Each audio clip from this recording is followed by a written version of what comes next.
working yet? Okay.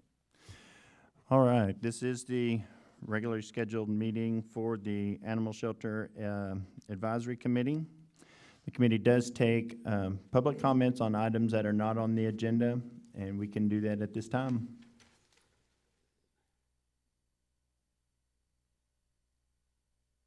All right. First item on the agenda is consideration of the minutes for the October 15th meeting. Has everyone had a chance to look over those?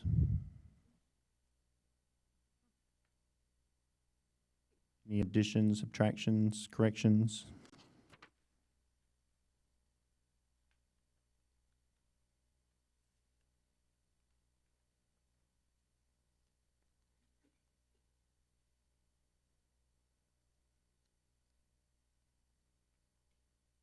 I move that the minutes be accepted. I second. I've had a motion and a second. All in favor? Aye. Any opposed? So the minutes will be accepted as written. Next item on the agenda is discussion and action in regards to the numbers for October and November.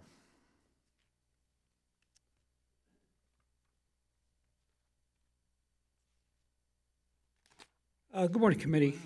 Before I start, I'd like to introduce Ms. Teresa James. She's the city attorney, and she's here because we're going to be discussing the ordinance and bylaws. So everything, she is the gatekeeper for all ordinances in the city. So these are the shelter numbers for both October and November. We had 564 new entries in October, 199 adopted, 29 were returned, 3 died, 273 were euthanized, which gave us a 37% euthanasia rate, and we have 222 left in the shelter. In the November month, we had 427 new entries, 109 adopted, 21 were returned to owner, 8 died, 216 were euthanized, which gives a 33% euthanasia rate. We have 186 left in the shelter as of right now. What is owner return? We pick up an animal, the animal comes back, the owner comes and gets it, redeems it. Okay, so it still is not telling us what came back that had been adopted? Yeah, we had asked for a breakdown on that. That would be the new figure. Like, Remember, Robert, you said you could do it? Oh, you did? Okay. That's why I was asking what that meant. Okay, for clarification purposes, you want to know how many animals were returned and readopted? No, yeah, well, no, just how many that were adopted were returned. That had been adopted out at the shelter like in July and then come back to the shelter. Oh, previously adopted in animals October. returning. Right. Oh, okay. Yeah. Do we have that number? We can get it, we don't have, we broke it down into the way you have that redeemed, because most of them. Robert Diaz, Animal Shelter Supervisor. We can get that number, we would just have to break it down by finding the original A number and the original owner that surrendered their dog back to the shelter. And that's going back into digging through actual hard copy paperwork that we'd have to do that. Do we currently do that? Do we currently track that? We do, with the microchips. And some of those, the original ones that come in or whatnot, some of those people elected not to get microchips. So if they bring them back, there's really not any way to track something that may have came in June or July, unless it's been recently microchipped back to that original owner. we're just curious about repeat customers. Right, and we do have a way in our system to show if someone's is constantly bringing dogs or cats into the shelter and Right. owner surrendering them, and it does show on Pet Point. It'll bring up like a danger, big old red danger label on there saying to do not adopt, or they've surrendered more than so many animals to the shelter. Okay. Well, my main thing is just to know how many are adopted and come back. That's, you know, it doesn't matter owner, surrender, or, Right. you know, it, Strays or whatever. Yeah, and on that deal, to clarify that, it does put that into the total mix of what's redeemed or what's surrendered or whatnot. okay. That we can't actually go and break it down unless we have an actual A number for the animal and the original owner of that animal. You mean you Also- don't keep a list of, say, I came and adopted something, and then I brought it back 3 months later? Yes, ma'am, we do. We do have a list, but it's dated, so a lot of it's still on paper. So we would have to go back and track it down by an A number. And then, because none of our information's alphabetically, like, say, by Sarah Bennett, it's by an A number, the original That was my paperwork on it, main so. deal, is just But yeah, to we know, can look into that. It's just gonna take a little bit more time to do that. you know, especially on these like adoption events and things like Yes, that, ma'am. you know, and it's a Right, spur of and the with those, moment. Yeah, with the adoption events, we do get information then, and it's a lot easier because we have Yeah, all their okay. information right then and there okay. on the paperwork. Okay, anybody that adopts an animal and returns it, they're not supposed to be able to re-adopt, are they? Any animal. That's correct. Yeah, we do So that. that's important to kind of get that information. Right, and that, like I said, whenever we do, someone surrenders one of their pets or owner releases it, when we get that in, we have a category on our pet point programming that will flag us next time if they try to come in with their driver's license or their name or their address. It'll flag that person, do not adopt. On that. Of course, if it's a stray, you won't know that. It's Right, just no, other than that, but- you know. Okay. And I know you did ask about a breakdown of euthanasia numbers, and this is the slide kind of shows that to you. In October, we had 205 cats euthanized, 38 dogs, 24 skunks, 4 birds, 1 raccoon, 1 goat, for a total of 273. And in November, we had 137 cats, 70 dogs, 7 skunks, 1 bird, and 1 squirrel. So you can see that the majority of the animals were euthanizing our cats. Just out of curiosity, what birds do you guys get? We had a vulture. Oh, We had a dove that was injured. okay. A lot were injured animals. Was the vulture injured? Yes. Usually the birds, it's because of injury. Okay. Yeah, we don't get surrender. We don't get bird surrenders very often. It just seems a little strange on the squirrel also. It's like, does someone just call you over an injured squirrel and you Yeah, we have, pick it up and then we just say, we Okay. can't fix it. So Oh, my God. well, that makes sense now, but, okay. Okay. And those are the numbers for the 2 months. Good. Okay. We don't really need this, it's all right here. I don't see this on the agenda, but did we want to introduce the new veterinarian? James, you want to introduce your veterinarian?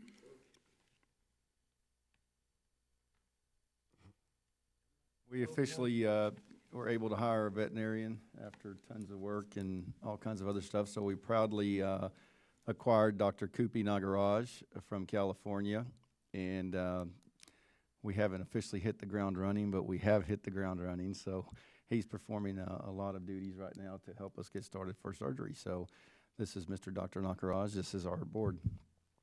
Well, Nice to meet you. Nice to meet you. Welcome. Nice meeting you all. Tell me about yourself a little bit. I have a vast experience in every field a little bit. I'm originally from India, but I've been living here since 1992. Been practicing since 1994. Starting from Virginia, Maryland as a private practitioner, moved to Tucson, Arizona, Humane Society of Tucson for 2 years, did about 10,000 spay neuters there as a staff veterinarian. Then East Bay SPCA, one of the largest in Northern California, hired me, and then we did a lot of pediatric spay neuters, and I did about 60,000 in about 8 years. And it was one of the safest and quality procedures. Then I realized people were commenting that you are just a spay neuter veterinarian, you are not into full service clinic and all that. So I started working in a full service clinic as a part time, and then became a charter practice owner for Banfield, which is the largest Yeah, I've heard of for profit.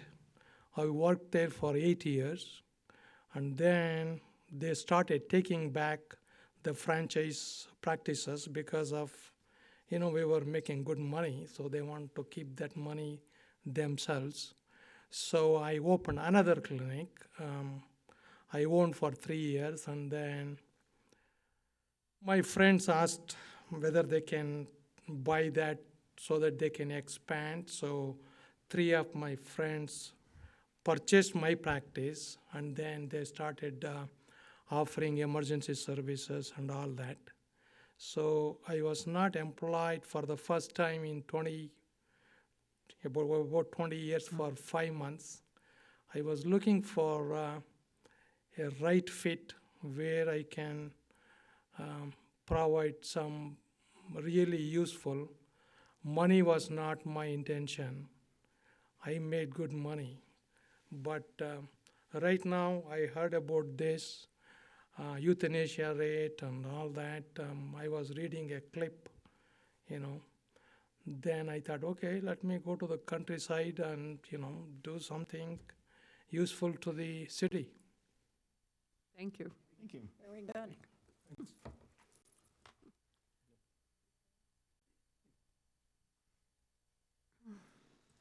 Thank you. Next item on the agenda is an update on the trap neuter release program. I believe the committee requested an update on the trap, neuter, release, and maintain program. And here's a short overview. Currently, we have 36 registered colonies. All of them are registered through Critter Shack.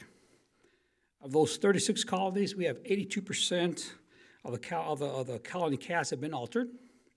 And of that group, 67 have been vetted and rehomed, found owners, obviously. That's since March 15. One of the more successful colonies is the Angelo State University colony that went from over 100 cats on campus to less than 56 at this point. And that's by altering all the animal. 100% of the cats were altered at the ASU colony, and so this is a reflection of the process. That's how it's supposed to work. Here are the 36 colonies. You can see that ASU's is one of the larger ones. It's got 56 cats now. One time it had 100. Glenmore Park's got 44. Howard, Webster, and Glen has got 4 colonies at 65 cats. And the other big one is Mejor Granada. It's got 2 colonies, and they're at 26 animals. North side, we've got 3 colonies there for the 100 cats, and 77 of those have been altered. Some of the larger ones is also Sherwood Way's got 4 colonies at 38. South Park's got 25, and Stone Canyon has 23. Those are the larger ones. You can see, you have a copy of it, I believe. And I'll stand to try to answer any of your questions. Where's the north side? Where is it? I mean, what all encompasses to have that many?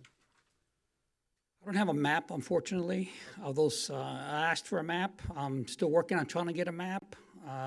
The difficulty is trying to get the colony caregivers to provide the information to the city. They don't have to by ordinance. They can go directly with the Critter Shack in this case.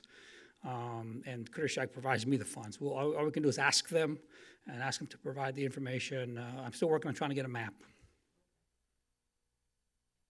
So, and I do want to let the committee know that this process takes years. It's not going to happen overnight. It took about, ASU took about 3 years to start seeing that number drop from 100 to 56. They started 3 years ago, altering those animals. And by natural attrition, they start reducing it. Like I said, it's proven that if you go in there and start taking them out and killing them, there's a process, natural process, where they get filled in quickly. So that's kind of like what we're trying to stop. So That's the crux of the program. There are 3 separate cat colonies in my neighborhood, and everyone wonders why I complain about cats in my backyard. Are you one of these? Is one of these? There's 3. Oh, 3 yeah, in my your area. In Oh, yeah. my area, 3 cat colonies, because everyone says, "Oh, you're not." They think I'm crying wolf. I do have a problem with feral cats in my yard, Sure. and now there it is. I mean, there really are. They're there. And the process for the shelter is if the cat is notched, we will not take it to the shelter. We will release it in the area unless it becomes a nuisance. After the second time, then we do bring it into the shelter. For the first time we do it, if it's that same cat, we release it. But the idea is that eventually, in 3 years, Ms. Marcelli, hopefully those colony cats will be reduced, I'll believe will it cut in when- half, Yeah, and when I eventually see it. start reducing to 0. That's the idea. I'll believe it when I see it. When there's no cats in my yard, I'll believe it. And that's all I have, Dr. Russell. Any other questions or Areas comments? listed. And I On have the 2 that are coming in my feral yard cat now. I can't catch them, update? I know. but the dogs prove Or to me. that community they cat, I can guess is what we live. call them. Okay. Next item we had was discussion and possible action on the bylaws for the Animal Shelter Advisory Committee ordinance.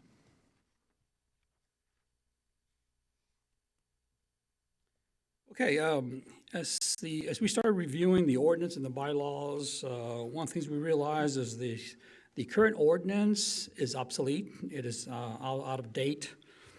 For example, it has specific dates for expiration of terms, which really shouldn't be in an ordinance. If you look at it, you can see that the 3 shall serve the term expired on January 1st, 2002. So we got to eliminate that. So that's part of we have to update this ordinance to reflect the current status. It doesn't refer to the primary mission, which is ultimately to help the shelter stay compliant with state law. That's what an ASAC organization is for, is to help the shelter stay compliant with the state law. The current makeup in the ordinance does not include county or municipal officials. You need 1 person that fits that role. It also doesn't include a person with a daily operation of a shelter, which we need as well. It's pretty spelled out. It's clearly spelled out in the state law. And I think I sent copies to you. So what I recommend is we amend the ordinance. Teresa put together a draft, as I believe is in the last 2 pages.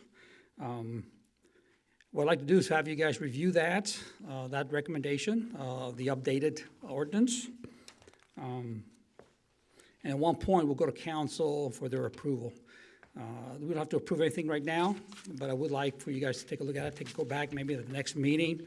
We look and we will approve it so we can go ahead and go to council The with. writing gets so tiny on it. Well, it's small because it's got the notes that as Ms. James put together. It kind of lets you know what has to be in that ordinance. And like I said, we don't have to vote on it now. I'm just saying that we need to take a look at it. We need to clean it up. Those are our recommendations.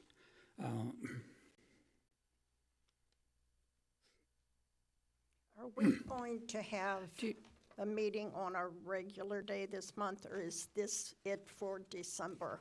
This is for December, but we can certainly, there we go again. Ryan needs to walk around. Top vote. This is the top one. I don't know what it is.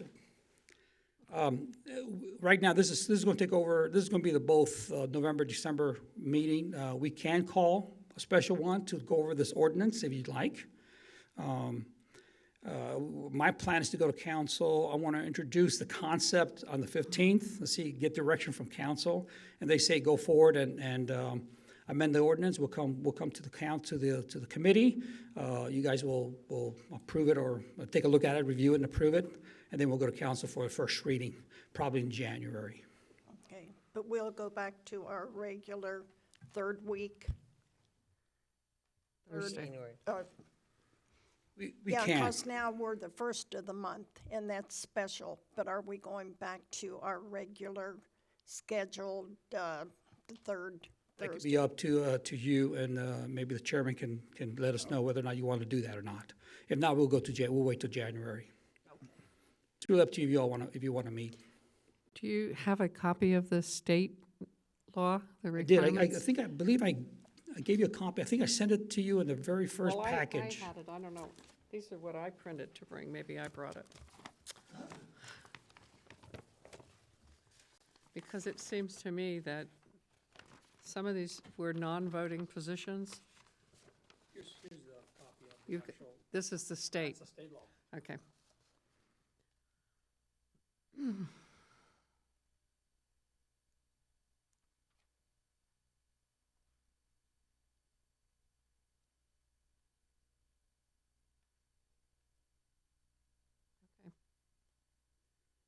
You know, and the thing is, we also Maybe found the non-voting positions must have been in the old city ordinance then. they were, Okay. yeah. Did you want to see this? That's the state law. Okay. And as we started looking at other cities, the one that Ms. James put together is very consistent with a lot of other cities. Houston, just a whole list of cities that follow that process there. It's clean. It gets to the point. It keeps us state compliant. You know, and you start looking at the bylaws. My recommendation would be before we start jumping into the bylaws, we wait for an updated ordinance to make sure that once the ordinance has been approved, then we can start adjusting and working on the bylaws. Because just on a quick look, we found that there were some inconsistencies as well. The purpose, the membership, meeting times are kind of, were listed as every Wednesday of the month and some other things. We need to clean that up a little bit too. So before we delve into the bylaws, I recommend we go with the amended ordinance first.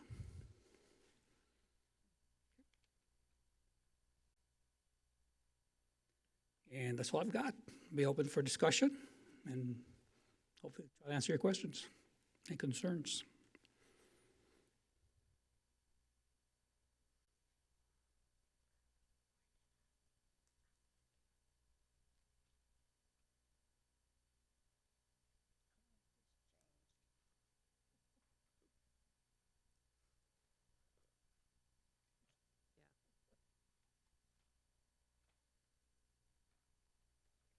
I don't understand why you want to change everything.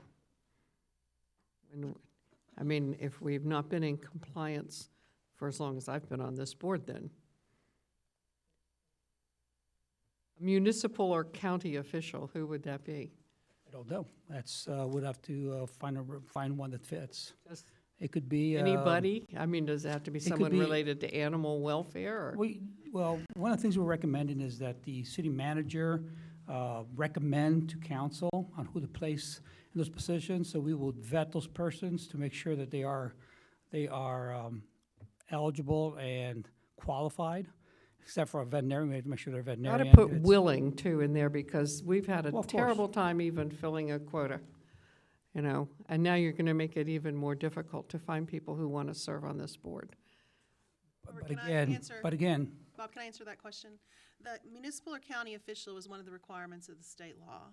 Right, I saw So we that. have to have that. The first four, the veterinarian, municipal county official, the person whose duties include the operations of the shelter, and somebody who's with an animal welfare organization, this board has to have those positions. I mean, unless we're not going to comply with state law, which I can't advise. Was the state law not around when the original ordinance was written? You know, I don't exactly know the history of what it was, but when Bob brought it to me, there's just inconsistencies throughout.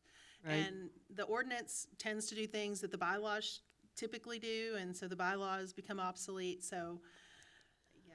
I mean, there have been changes in state law that haven't been updated throughout the ordinance, I'm sure. Okay. that's what we're trying to do. We gotta make sure that we dot the i's, cross the t's. I mean, look who's here today. And you got to remember that That's 4 positions that have to be met, but the other 3 are at-large, San Angelo citizens. Mm-hmm. That's the requirement. You can overload this board with rescue people. You need 1 person to represent a welfare to begin with. organization. We need How 1. were you eligible for that? Through pause. Oh, I didn't know you were a member. Okay. Yeah, yeah.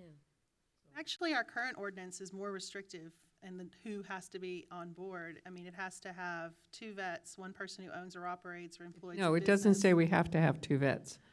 It has the requirements. It says that we prefer 2 vets, but it doesn't Right. say we have to. 2 representatives of animal welfare organizations and 2 members not affiliated with more member organizations. So Right. in some ways, the old ordinance is a little bit more restrictive on who can be on the board than what we're proposing.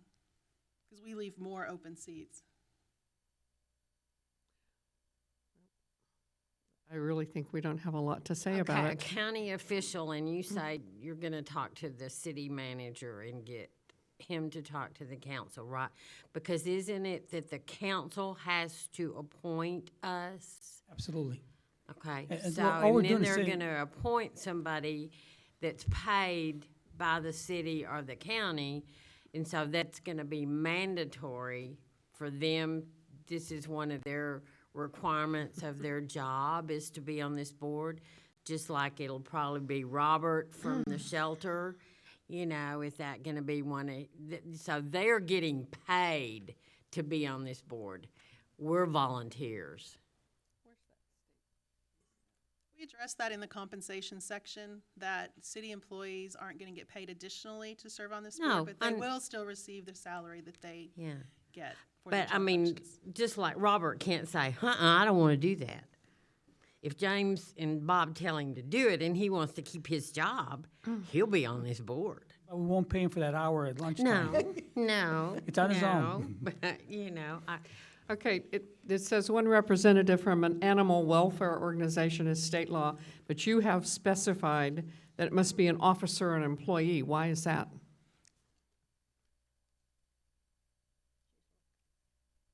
Teresa, do you want to answer that? I don't think she changed that. I think you did. Well, no, the whole thing, I have to look at state law. What does state law actually say? I'm holding it in my hand. I just read from it. It says 1 representative from an animal welfare organization. But you have So- down here, an officer or employee of animal welfare. That was just the language that most of the ordinances that I looked at included, that they wanted to have somebody who was an official in those organizations and not just a member.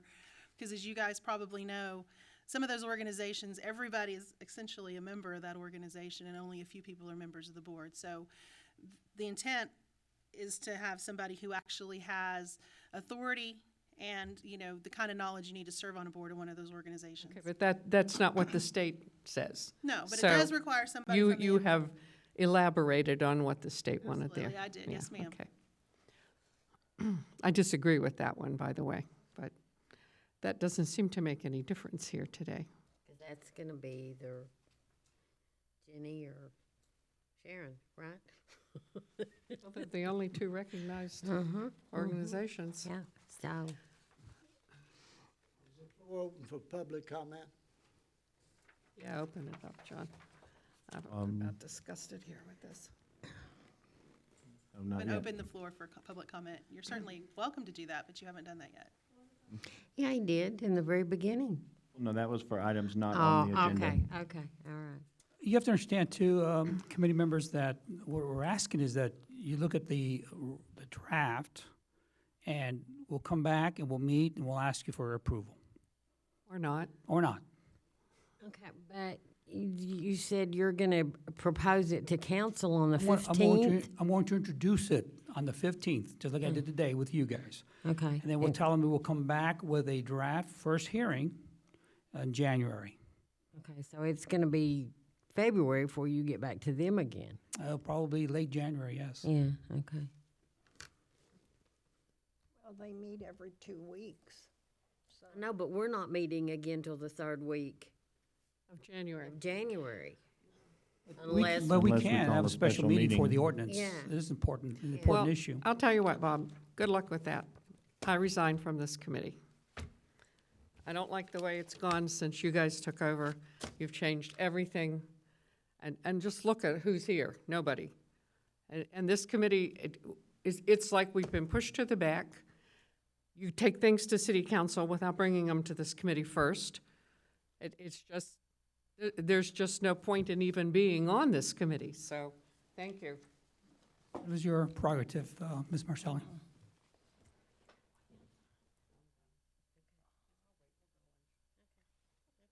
We no longer have a quorum, so I guess we're done. Yeah. Do I receive a formal? You've lost your quorum, Yeah, so we need to adjourn. Yep. I guess the meeting's adjourned. Meeting's adjourned.